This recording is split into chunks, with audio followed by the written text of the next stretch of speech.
এবং পারফেক্ট যে word of god সেটাই কিন্তু প্রভু যীশু খ্রিস্ট তিনি লোকদেরকে বলছিলেন, যার ফলেই কিন্তু লোকের আশ্চর্য হয়ে যাচ্ছিল।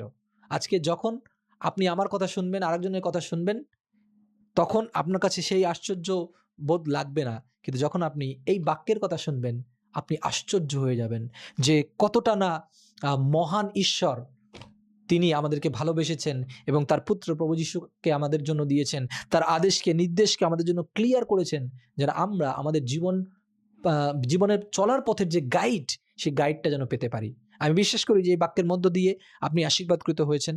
এখানে দু ধরনের লোকের কথা বলা হয়েছে, একজন পাথরে যে ঘর বানালো, আর একজন বালিতে যে ঘর বানালো। অর্থাৎ একজন যে প্রভুর বাক্য শুনলো এবং সেই মতো পালন করলো, আর একজন প্রভুর বাক্য শুনলো কিন্তু সেই মতো পালন করলো না। আপনি এই দু ধরনের লোকের মধ্যে কোন ধরনের লোক হতে চান? প্রশ্ন আপনার কাছেই থাকলো।